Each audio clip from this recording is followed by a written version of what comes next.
여러분, 피카소라는 화가를 알고 있습니까? 피카소. 이 피카소의 작품이 얼마 전에 300억 원에 낙찰이 됐다고 합니다. 어떤 작품이냐면 황소의 머리라고 불려지는 작품인데 철로 만든 조형물입니다. 철로 뭔가 물건을 만들었는데 이 작품 이름이 황소의 머리예요. 황소의 머리처럼 아마 꾸몄다고 아마 그렇게 여겨졌던 것 같습니다. 근데 이 작품이 300억 원에 낙찰이 된 거죠. 그리고 누군가가 묻습니다. 야, 대단하다. 어떻게 300억 원 이렇게 낙찰되는 이 위대한 작품을 만들었단 말인가? 그래서 무엇으로 만들었습니까? 라고 피카소에게 물었는데 그 피카소가 이렇게 답을 합니다. 사람들이 버리고 간 자전거로, 녹슬고 망가진 자전거로 제가 이 작품을 만들었습니다. 거의 공짜인, 사람들이 버리고 갔으니까 녹이 슬어 흉물처럼 보이니까 사람들이 거들떠보지 않는 거죠. 바퀴는 내려앉았고 오래 안 타니까 녹이 슬어서 아무도 만지기를 거부하는 그 철 덩어리들, 그 고철을 피카소가 다른 눈으로 바라본 것입니다. 그래서 그가 그런 자전거 몇 대를 수거해 가서 자기 작업실에서 두드리고 망치고 붙이고 해서 작품을 하나 만들어냈는데 몇 해 전에 300억 원에 낙찰이 된 겁니다. 여러분, 위대한 작가의 눈에는 그 고철 덩어리도 아주 유용한 작품의 재료로 쓰일 수 있습니다. 그러나 일반 사람들 눈에는 안 보이는 거죠.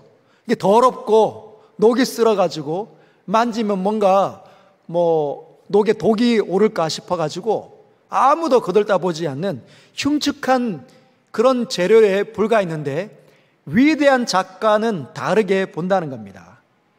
여러분, 이 피카소보다 더 위대한 작가가 누구이겠습니까?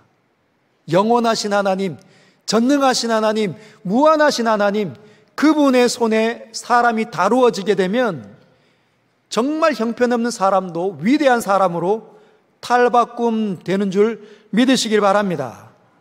여러분, 하나님을 사람이 만나게 되면 달라지게 되어져 있습니다. 하나님 만나기 이전에는 내 방식대로, 내가 하고 싶은 대로 살지만 하나님을 만나게 되면 내 방식대로 살지 못합니다. 여러분, 하나님 만나기 이전의 사람은 그냥 내 방식대로 사는 거죠. 내가 하고 싶은 대로, 내가 좋아하면 사랑해주고, 내가 넉넉하면 베풀어주고, 내가 인색하면 전혀 돌아보지 않는 겁니다. 내 방식대로 사는 사람, 하나님 없는 사람들, 그 사람이 세상에서 정말 돈이 많은 성공한 사람이라고 한다 하더라도, 남들이 다 부러워할 만한 그런 직장과 직위에 있는 사람이라고 한다 하더라도 하나님께서는 존귀하다 말씀하지 않습니다. 하나님께서는 가치 있다 말씀하지 않는다는 것이죠. 하나님께서는 하나님 없는 사람들을 어떻게 보시냐? 그냥 불쌍한 사람, 자기의 죄악을 먹고 마시다가 언젠가는 그 코끝에서 호흡이 멈추는 순간 영원한 저주로 떨어질 가장 불쌍한 인생일 뿐이라는 것이죠. 그러나 그가 정말 지옥 갈 만한 불쌍한 인생이라 한다 할지라도 하나님을 만나게 되면 그는 달라집니다. 더 이상 불쌍한 인생이 아닙니다. 그가 위대한 성공자가 아니고 찌질한 인생을 살고 있는 사람이라 할지라도 하나님 만나면 더 이상 찌질한 인생으로 하나님 바라보시지 않는다는 거죠. 왜냐하면 하나님께서 살아계시기 때문입니다. 할렐루야. 하나님 살아계십니다. 그 살아계신 하나님께서 무엇을 하실까요? 눈뜨게 한 사람, 만나신 사람 어떻게 하시겠습니까? 함께 하시는 거죠. 어디를 가든지, 그가 어디에 가든지 하나님, 전능하신 하나님께서 함께 하십니다. 성경이 그 모든 사실을 뒷받침하고 있다는 거죠. 그리고 우리가 바라보는, 만나는 하나님을 믿는 사람들이 그 사실을 증거합니다. 하나님이 함께하는 그 사람은 이전과 같은 삶을 살 수가 없습니다. 이전과 같을 수가 없다는 거죠. 왜냐하면 언제든지 함께 하시는 하나님께서 보게 하시고 알게 하시고 경험하게 하시고 느끼게 하시기 때문입니다. 사랑하는 성도 여러분, 주님을 온전히 신뢰하시길 주님의 이름으로 축복합니다. 혹시나 하나님을 믿으면서 나는 진짜 존귀한 사람인데 그 가치를 잃어버리고 나는 하나님 믿지만 난 정말 불쌍해, 세상에 나 같은 불쌍한 사람 또 있을까, 이렇게 생각하신다면 그분은 오늘 이 시간 자신의 믿음을 점검해 보시길 주님의 이름으로 축복합니다. 여러분, 사울은 달라졌습니다. 여러분, 이 사울이 하나님을 만나자 달라진 거죠. 근데 그가 하나님 만나기 이전에 소년 사울이었을 때 그에게 어떤 꿈이 있었을까요? 그에게도 꿈이 있지 않았겠습니까? 아마 다소 자신의 고향에 있을 때 아버지와 할아버지의 엄청난 재정적인 지원을 받으면서 나도 무언가 할 수 있겠다, 그런 생각을 했을 수 있습니다. 그러다가 할아버지의 엄청난 재정에 이 지원을 받으면서 다소를 떠나 유대인이라고 하면 꿈의 그 장소인 예루살렘으로 유학으로 옵니다. 그리고 최고의, 그 당대의 최고의 랍비라고 알려졌던 가말리엘 문화생으로 들어갑니다. 오늘날로 말하면 스카이 대학 들어간 거죠. 엄청난 아버지와 할아버지의 후광을 입고 스카이 대학에 그저 들어간 겁니다. 그런데 이 소년 사울은 굉장히 총명한 사람이었고 진취적인 뭔가 목적을 위해서 물불을 가리지 않는 사람, 우리가 알고 있는 것처럼 진취적인 사람이었으니까 금방 두각을 나타냈을 거예요. 사람이 눈에 금방 띄었을 겁니다. 앞서 나가는 거죠. 막 흡수하기 시작하고 눈에 띄고 알려지고 유명세를 탑니다. 얼마나 벅차고 행복했을까요? 그는 어떤 꿈을, 최종적인 목표를 두었겠습니까? 그래, 나도 어쩌면 대제사장이 될 수 있을지도 몰라. 여러분, 대제사장이 어떤 옷을 입었겠습니까? 일반 사람들이 입을 수 없는 그 가장 비싼 비단, 채색 옷 탁 입고 머리에 관 탁 쓰고 수많은 사람들을 거느리고 다니는 청년 사울의 눈에, 유학을 떠나온 이 청년 사울의 눈에, 와, 멋지다, 나도 저런 사람 됐으면 좋겠다. 아니면 자신의 스승인 가말리엘, 그 위대한 랍비처럼 나도 명망 있는 그런 랍비 정도 되지 않겠나, 그런 생각을 하는 거죠. 그렇게 꿈을 꾸면서 자리에 눕지 않았겠습니까? 그에게 있어 행복은 그들과 함께 할 때, 그들이 있는 그 문화 속으로, 그 사회 속으로 들어갈 때, 그 속에서 중심이 되어 우뚝 서게 될 때 아마 그 최고의 기쁨을 누렸을 것입니다. 여러분, 그런데 그런 꿈을 꾸는 그 사람의, 그 청년 사울의 증상, 어떤 증상을 그동안 띄었습니까? 위협과 살기가 등등한 사람, 잔인하기 짝이 없는 사람, 고집스러운 사람, 눈빛이 사나운 사람, 그렇게 증상이, 자기의 태도가 그렇게 나타나는데도 불구하고 모른다는 거죠. 여러분, 하나님 없는 사람들의 성공은 그럴 수 있습니다. 자신은 세상의 모든 것들 중심에 들어가지만 다른 사람들이 보여지지 않는 거죠. 그래서 교만하기 짝이 없고 거칠고 옹졸하기 짝이 없는 사람이 될 수 있습니다. 그런데 우리가 아는 것처럼 이 사울, 청년 사울은 하나님을 만났습니다. 살아계신 하나님께서 그를 찾아오셨습니다. 빛 가운데 그에게 임재하신 것이죠. 그래서 그의 목표가 달라졌습니다. 대제사장과 랍비가 아니라 자신을 찾아오신 그 하나님의 아들 예수의 그 사명, 그분이 주신 사명을 이루는 것이 자신의 목표가 되었습니다. 예전에는 대제사장과 랍비들과 함께 있는 것이 자신의 기쁨이었다면 이제는 예수 믿는 사람들과 함께 있는 것, 예수 믿는 사람들과 함께 하나님을 나누는 것, 내 자신을 그들과 함께 쓰는 것, 아무짝에도 없어 보일 수 있는 그런 일이 그에게는 기쁨이 된 거예요. 이전에는 위협과 살기로 사람을 해치는 사람이었는데 이제는 자신의 시간과 자신의 인생을 사람을 살리는 데 사용하는 이 망가진 사람이 좋은 사람이 된 겁니다. 여러분, 이 청년 사울은 우리가 잘 아는 것처럼 살아계신 하나님, 전능하신 하나님의 손에 붙잡혀서 좋은 사람으로 다루어지고 있다는 것입니다. 사랑하는 성도 여러분, 여러분 마음속에 있는 안타까움들이 있습니까? 고민들이 있습니까? 해결 못할 것들이 있습니까? 여러분이 하나님 손에 다루어지기만 하면 그 문제는 떠나게 되겠죠. 지금 나에게는 엄청난 문제로 자각하는 그 일은 하나님 손에 다루어지게 되면 아무것도 아닌 문제로 드러나 보여진다는 것 꼭 기억하시길 바랍니다. 그가 23절에 보면 여러 날이 지나매, 다메섹에 있으면서 여러 날이 지났다라고 이야기합니다. 이 여러 날이 지나매, 영어로는 이렇게 되어져 있습니다. After many days. 여러 날은 많은 날이다, 영어로는 많은 날이다 라고 얘기를 합니다. 이 성경을 연구하는 신약학자들은 이 많은 날을, 여러 날을 3년쯤 지났다라고 해석을 합니다. 몇 년요? 3년이 지났다는 거예요.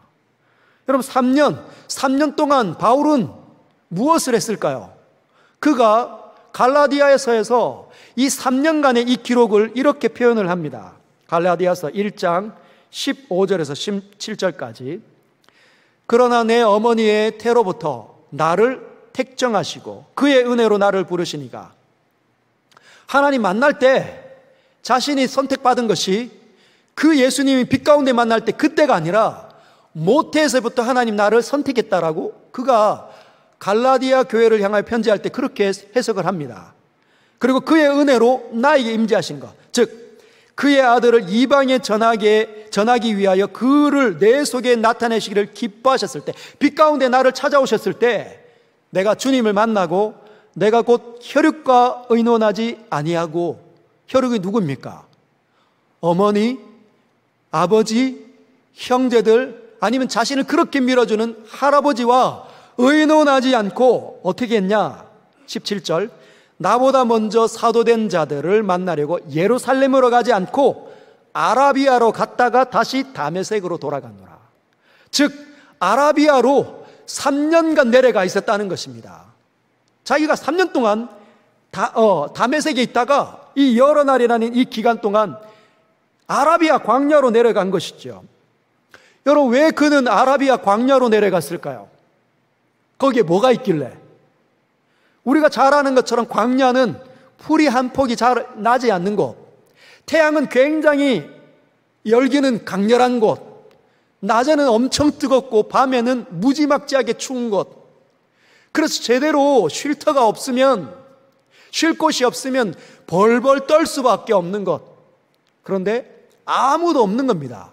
사람이 아무도 없어서 매우 고요한 거죠. 그러면 누구만 집중합니까? 신앙이 있는 사람이 누구만 집중할까요? 하나님만 집중하는 겁니다.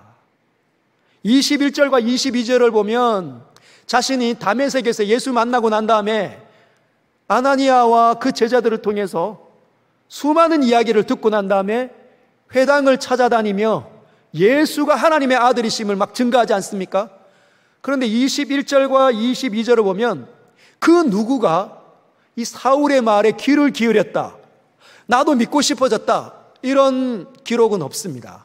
우리가 잘 아는 것처럼 빌립이 사마리아 땅, 그 음란한 땅, 그 어둠의 땅, 그 우상이 충만한 그 땅에 가서 빌립이 선교했을 때 막 사람들이 예수 믿겠다고 막 주님 안으로 돌아오던 이 기록은 사울에게는 일어나지 않았다는 거예요.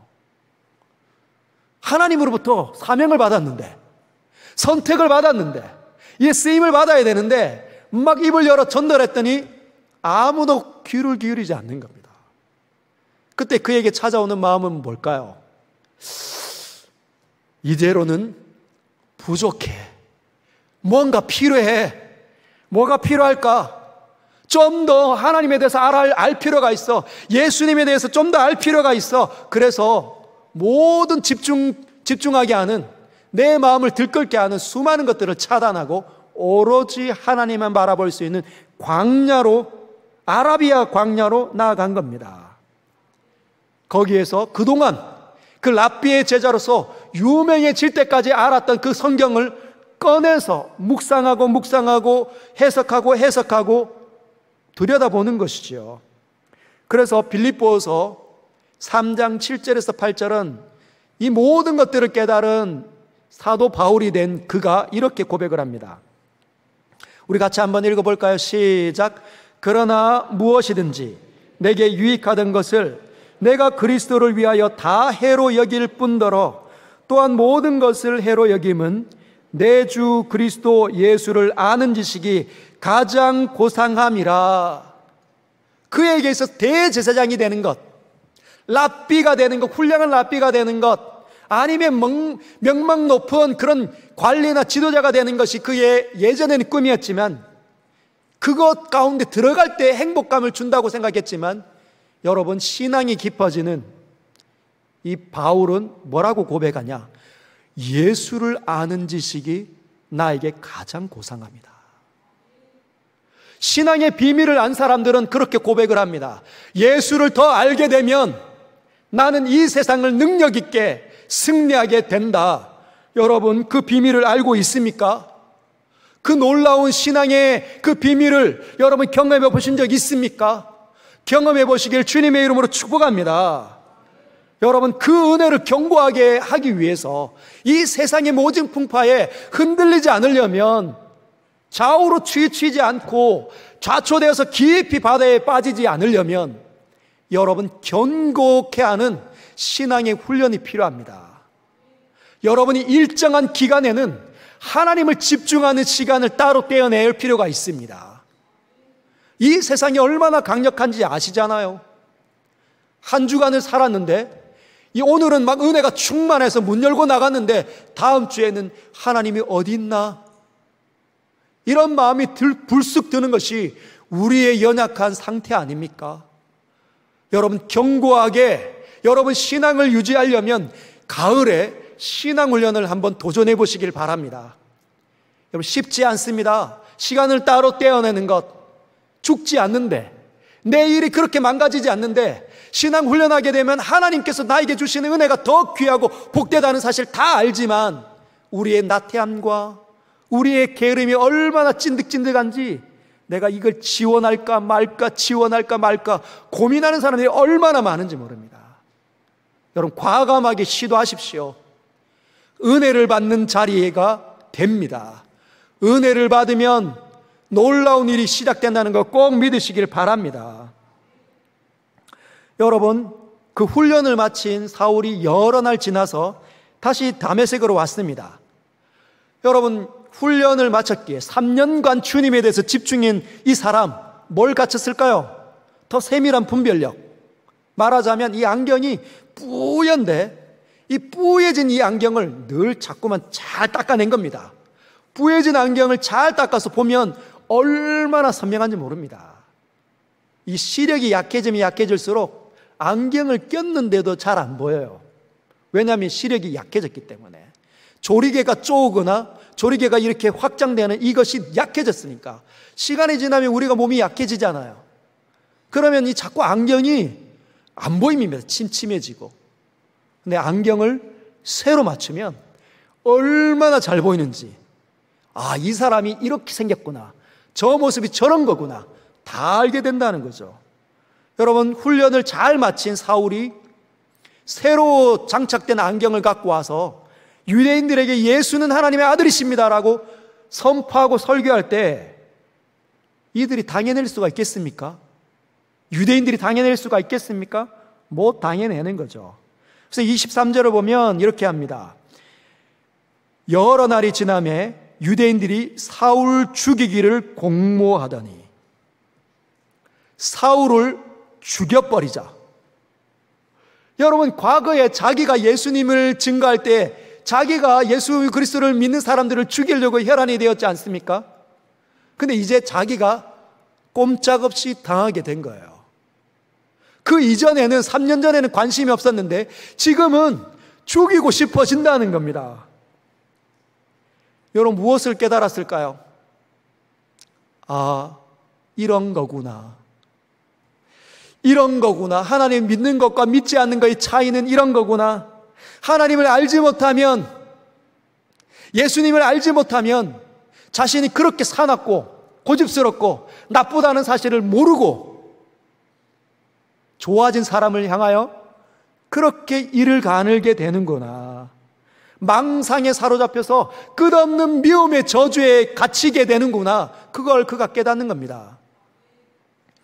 여러분, 제가 목사 안수를 받고 몇 해 지나지 않아 부산에서 사역할 때입니다.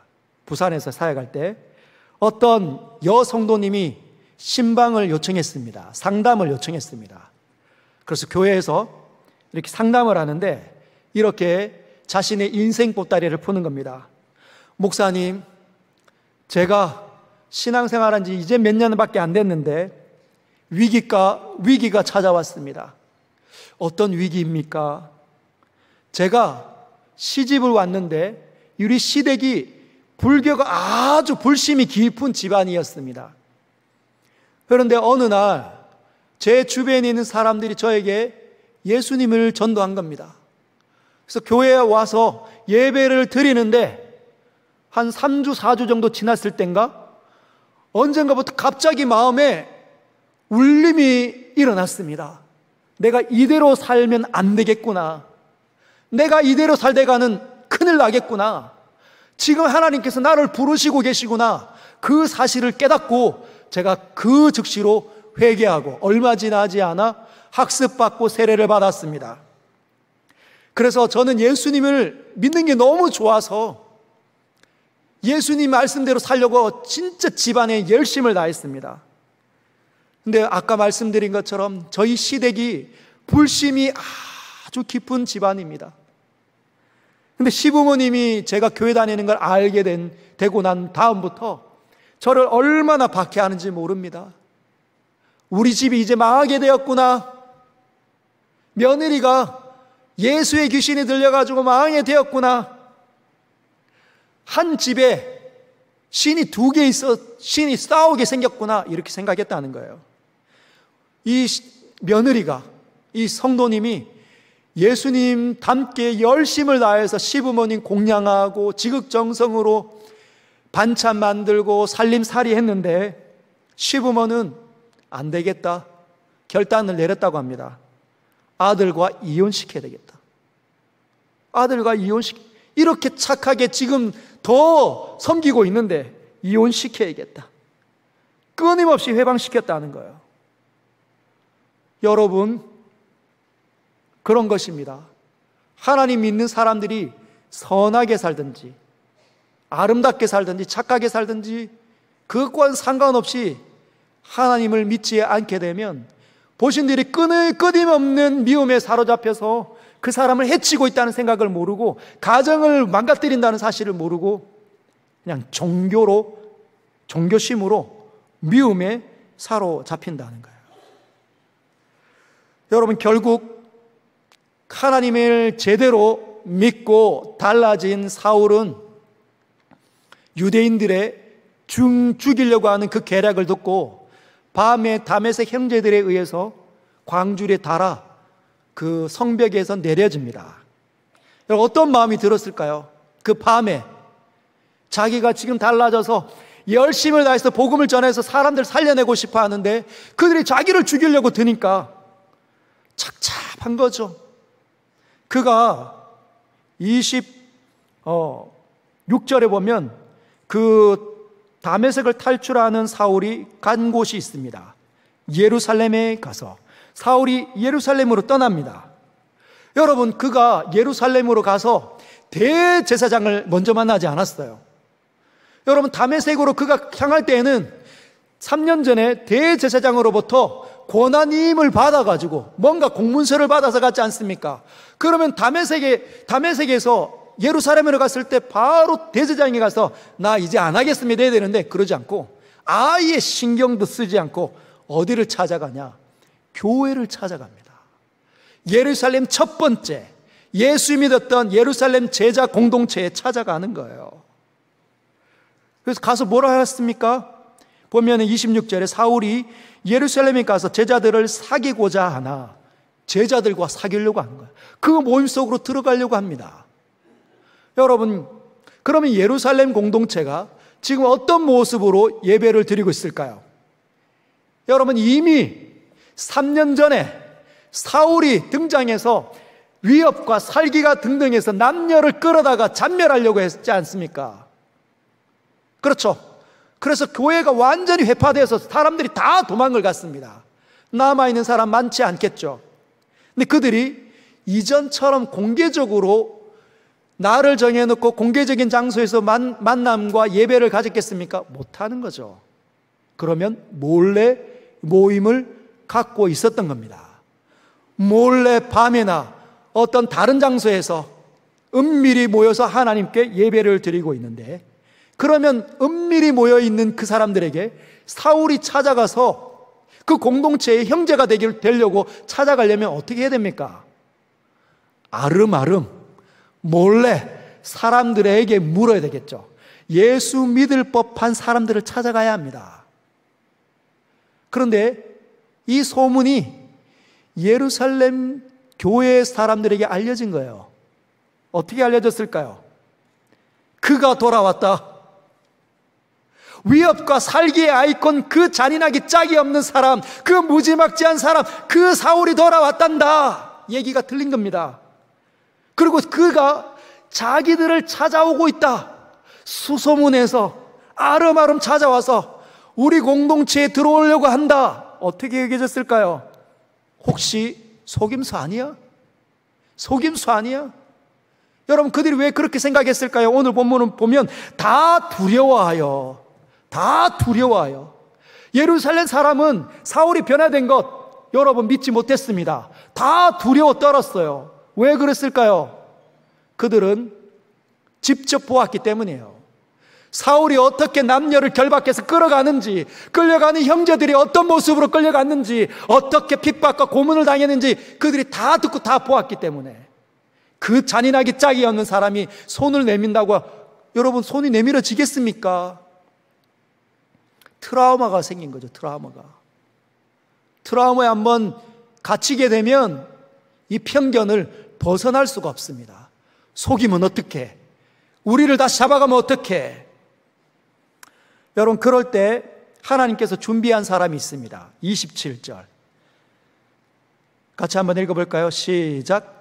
바나바가 데리고 사도들에게 가서 그가 길에서 어떻게 주를 보았는지와 주께서 그에게 말씀하신 일과 다메섹에서 그가 어떻게 예수의 이름으로 담대히 말하였는지를 전하니라.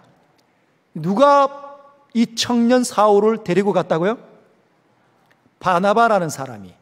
여기에 보면 데리고라는 이 단어는 그냥 우리나라 말로는 데리고라고 쓰여졌지만 이 데리고는 헬라어 원문을 살펴봐야 할 만큼 굉장히 중요한 단어입니다. 이런 단어가 쓰여져 있어요. 에필람바노마이. 한번 따라 읽어볼까요? 에필람바노마이. 에필람바노마이. 이 에필람바노마이는 구조할 때, 구원할 때 쓰는, 그때 붙잡는, 구조할 때 붙잡다라는 단어로 쓰이는 겁니다. 떨어지지 않게. 뭔가 사람이 낭떠러지에서 막 미끄러 내려가는 겁니다. 그러면 뒤에 달려오는 사람이 왜 그래? 하고 탁 몸을 날려서 팔을 팍 잡았어요. 그러면 이 잡는 이 손을 어떻게 해야 됩니까? 악수하듯이 하면 됩니까? 그럼 떨어지는데 어떻게 해야 되죠? 놓치면 큰일 나는 겁니다. 이 사람의 목숨이 경각에 달려있으니까 꽉 붙잡는 거죠. 떨어지지 않게 꽉 붙잡는 그 단어가 바로 에필람바노마이. 에필람바노마이. 왜 성경은 이 에필람바노마이라는 단어를 바나바가 사울을 붙잡았을 때 이렇게 썼을까요? 이유가 있습니다.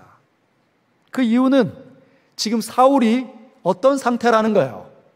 낭떠러지로 떨어지고 있는 것과 같다는 겁니다. 실망감이 확 몰려오고 섭섭함이 확 몰려왔을 때 그가 지금 낙심의 자리로 떨어지고 있는 거죠. 왜? 믿어지지 않으니까. 예루살렘 공동체가 자기를 믿어주지 않으니까 나는 진짜 하나님 만났는데, 나는 달라졌는데, 나는 이제 살기와 위협을 끊어내고 선하고 좋은 사람을 살려내기 위해서 지금 달라지고 있는데 이들이 믿어주지 않는 겁니다. 여러분, 혹시 이런 경험 있으십니까? 누군가가 믿어주지 않을 때, 누군가가 편견으로 나를 싫어할 때 얼마나 섭섭한지, 실망감이 사로잡히면 여러분 어떻게 되는지 아시죠? 막 잘 달려가다가도 낙심할 만한 그 실망감이, 섭섭함이 확 찾아오면 멈춰서게 된다는 거예요. 아무리 힘이 있고 아무리 탁월하고 아무리 실력 있는 사람이라 할지라도 막 달려가다가 아무도 따라오지 않거나 아무로 자기를 지지해 주지 못하면 실망됩니다. 누가 그랬습니까? 구약에서 엘리야가 그랬다는 거예요.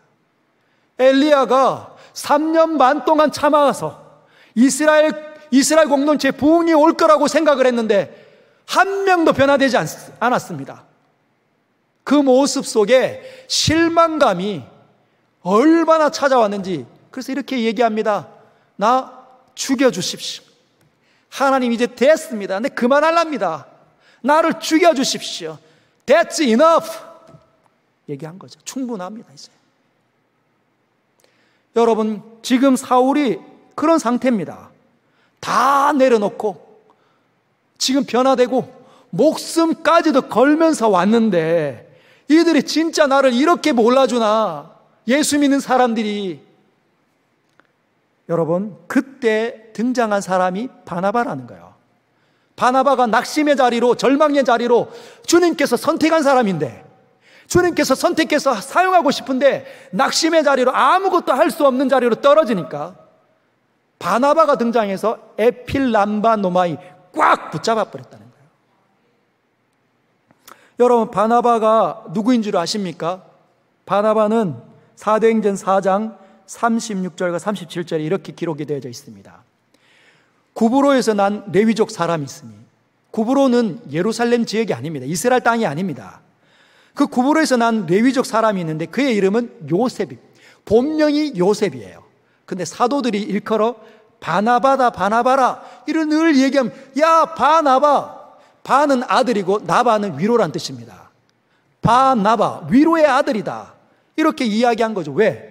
이 바나바는 늘 어디든지 상처받은 사람, 실망하는 사람, 낙심하는 사람, 어려움을 겪는 사람에게 늘 있으면 늘 슬그머니 옆에 있는 겁니다.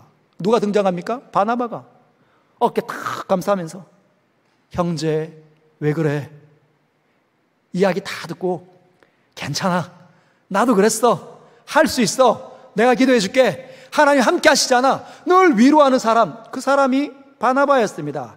이 사람은 여러분 우리 아는 것처럼 37절, 그가 밭이 있음에 팔아 그 값을 가지고 사도들의 발 앞에 두니라.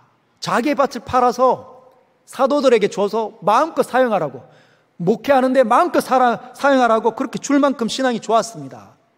누가 시험 들었어요? 아나니아와 삽비라가 이 바나바처럼 하려고 하다가 교만해져서 죽임을 당했지 않습니까? 우리가 다 아는 것처럼. 여러분, 지금 하나님께서 영적 침체로 들어가는 사람을 구원하기 위해서, 붙잡기 위해서 위로의 사람 바나바, 그 바나바를 보내어서 그를 붙잡고 있습니다. 그와 함께 이야기를 하는 거죠. 형제여, 무슨 일인가? 왜 우리 공동체를 찾아오려고 하나?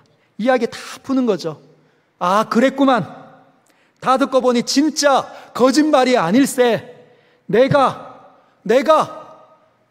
예루살렘 교회에 가서 사도들에게 얘기해서 당신을 변호할 테니까 걱정하지 마, 두려워하지 마, 걱정하지 마, 실망하지 마, 다 잘 될 거야, 이렇게 얘기했다는 겁니다.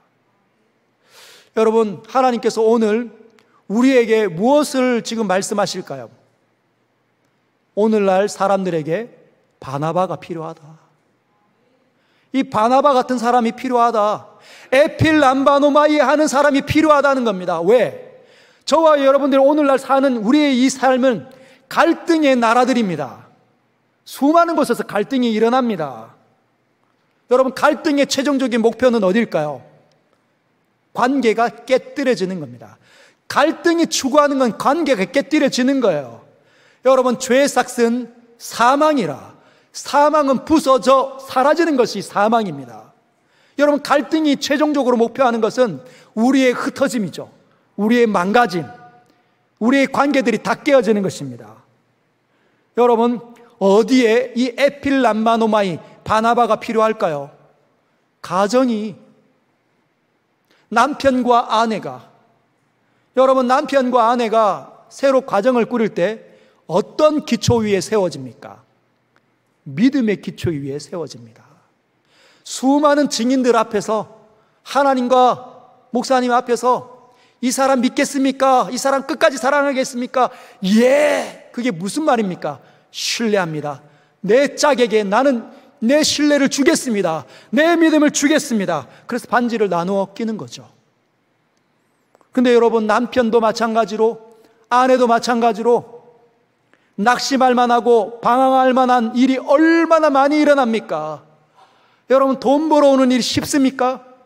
세상 속에서, 세상에 그런 잔인하기 짝이 없고 사납고 고집스러운 그 수많은 사람들이 있는 그 틈바구니 속에서 남편 되어져서 아내를, 가정을 먹여 살리기 위해 몸 부서져라 일하는 일이 쉽습니까? 어렵다는 거죠. 나도 놀고 싶고 나도 게으르고 싶은데 얼마나 힘든지 모릅니다. 강한 사람 만나면 속이 천불이 나고 낙심할 만한 일이 얼마나 생길지. 그때 누가 붙잡아 줍니까? 아내가 에필람바노마이 하는 거예요. 콱 붙잡아 주는 거죠. 낭떠러를 떨어지지 않도록 당신 힘내요. 걱정하지 마요. 하나님 믿는데 뭐가 두려워요? 그가 하나님의 소리를 들려줄 때, 그때 우리는, 믿음 있는 사람들은 하나님을 기억해내게 됩니다. 할렐루야. 그래서 가정이 갈등이 일어난다 할지라도 어떻게 해요? 에필람바노마이 하는 사람을 통해서 여전히 유지가 되는 거죠. 여러분, 부모 세대와 자녀 세대가 오늘날 이렇게 세대 차이를 많이 경험하는 세대가 있습니까? 예전에 한 40, 50년 전에는 부모 세대든지 자녀 세대든지 다 세계관이 공유가 되어졌습니다. 그런데 지금은요, 우리 부모의 세대와 지금 우리 자녀 세대 다르고 세대가 너무 많이 차이 나고, 우리가 지금 부모 세대가 되었다면 우리 자녀들의 세대도 우리와 세대 차이가 많이 납니다. 그러면 그럴수록 불안하고 그 관계가 많이 옅어질 수밖에 없다는 거죠. 그럴 때 이 아이들이 이 세상의 모진 풍파에 휘둘려가지고 전부 다 결혼도 안 하고 싶고 대학도 못 갈 것 같고 직장도 없을 것 같고 자녀도 낳고 싶지 않은, 힘들어하는 이 세대에 있는 자녀들을 보면서 여러분 어떻게 할까요? 막 절망감으로 들어갈 때 부모 세대가 에필람바노마이 하는 겁니다. 붙잡아 주는 거예요. 아들아 힘내, 아들아 힘내. 너를 하나님께서 보내신 거야. 기도하는 엄마 밑에, 예배드리는 아빠 밑에 너를 보내신 분은 하나님이셔. 두려워하지 말고 믿음을 기억해내서 하나님을 바라보렴. 누군가는 붙잡아줘야, 부모가 그 세대를 붙잡아줘야 아이들이 떠밀려 내려가지 않는 겁니다. 할렐루야. 이 오늘날 세대에 에필람바노마이 하시길 주님의 이름으로 축복합니다. 여러분, 바나바가 아주 잘 해냈던 것 같아요. 보면 28절에 사울이 제자들과 함께 있어. 사울이 제자들과 함께 있게 되었습니다. 다 두려움에 떨었던, 잔인하기 짝이 없는 사람을 향하여 마음 열지 못했던 사람이 바나바의 말을 통해 그 사람을 형제로 받아들였다는 거예요. 오늘날 이런 사람이 교회 안에 필요합니다. 여러분, 교회 안에 정말 아무것도 아닌 일로 다툴 만한 일이 얼마나 많이 일어납니까? 갈등이. 조금만 갈등하면 내 목소리를 크게 하고 싶고 내 편을 만들고 싶고, 그러면 자꾸만 만들면 이 일이 더 커져서 어떻게 됩니까? 깨어지는 거죠. 그런데 그 교회 안에도 에필람바노마이 아닌 이 바나바 같은 사람이 필요합니다. 얼마나 필요할까요? 너무너무 많이 필요합니다. 왜? 저와 여러분이 오늘 느끼는 것처럼 오늘날 시대에는 믿음이 많이 옅어져 있는 세대입니다. 여러분, 한국교회 교인들이 많이 줄었다. 무엇을 뜻할까요? 인구가 많이 줄어서 교인들이 많이 줄었다는 것도 되지만, 신앙이 있는 사람들이 세상의 풍파를 겪으면서 믿음을 많이 까먹었다는 것을 의미하기도 합니다. 자녀들이, 여러분, 초등학교 때까지는 기도도 예쁘게 하고 예수님을 잘 믿고 찬양도 잘하던 아이들이 중등부 가서는 몸이 움직여지지 않습니다. 중2병에 다 노출되고, 그리고 그때부터 학원에 전전긍긍하고 수능이 전부가 되어져서 자신의 인생의 목표가 오직 수능을 통과하는 것처럼 여겨지는 시절이 바로 그들 아닙니까? 그러면 누가 하나님의 메시지를 들려줍니까?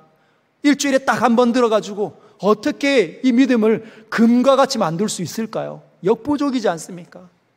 그래서 믿음이 점점 옅어지는 거죠. 그래서 교회 안에 사람이 많이 빕니다. 주일학교가 없어진 교회들이 얼마나 많은지 모릅니다. 그럴 때 누가 필요합니까? 에필람바노마이아는 바나바 같은 사람이 필요합니다. 선명하게 하나님의 이 말씀이 자신이 늘 흐르니까, 아, 저 친구 지금 낙심하고 있구만, 저 친구 지금 어려움에 빠져 있구만, 내가 도와줘야지, 내가 기도해줘야지, 내가 붙들어줘야지 하는 사람들이 많아야 이 교회가 건강해지고 그 사람들 다시 회복되고 하나님의 은혜가 그 사람들을 통하여서 세상을 회복시키고 살려낼 수 있게 된다는 거 꼭 기억하시길 바랍니다. 여러분, 바나바라는 적잡제가 오늘 많이 필요합니다. 주님, 제가 바나바가 되겠습니다. 제 가정에 제가 바나바가 되겠습니다. 그동안 아내가 저의 바나바 역할을 했다면 이제 제가 입 좀 다물고 화가 치밀어 올라도 입 다물고 제가 접착대가 되어 그 가정을 하나로 만들겠습니다. 여러분, 그렇게 해주시길 주님의 이름으로 부탁드립니다. 29절에 보면 이제 사울이 예루살렘에 출입하며 주 예수의 이름으로 담대히 말합니다. 여러분, 그 예루살렘이 어떤 곳입니까? 핍박이 일어나서 스데반이 죽은, 그리고 교회에 수많은 사람이 끌려갔던 것 아닙니까? 근데 이제 자기가 전면에 나섭니다. 죽음을 각오한 것이죠. 죽음, 내가 사람들을 죽겠다면 이제는 내가 죽음을 각오하리라.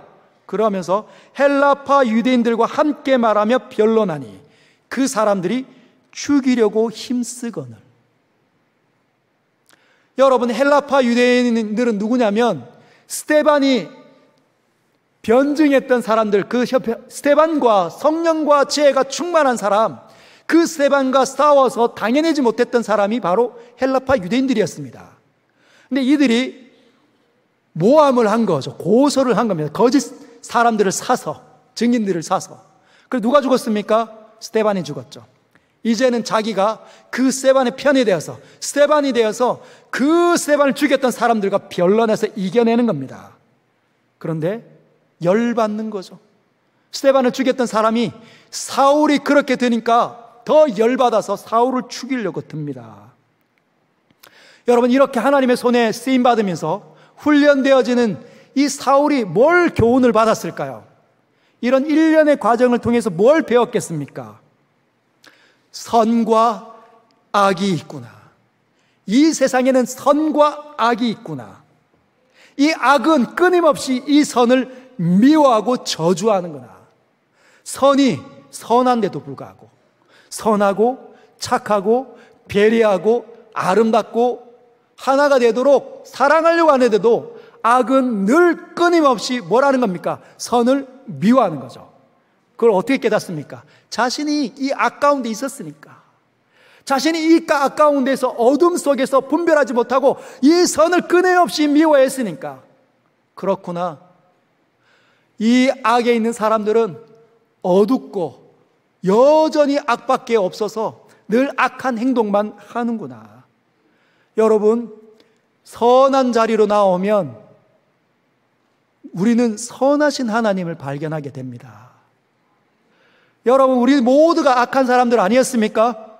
거짓말하고 싶을 때 거짓말하고, 싸우고 싶을 때 싸우고, 욕하고 싶을 때 마음껏 욕했던 우린 다 악한 사람들이었습니다. 근데 하나님께서 우리를 끄집어내시는 거죠. 우리를 구원하시는 겁니다.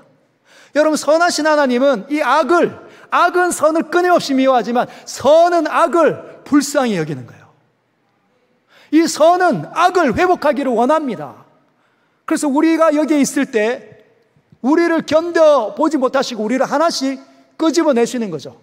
그리고 그 선하신 하나님을 닮아가게 만듭니다. 그 선을 양산하게 만드는 거죠.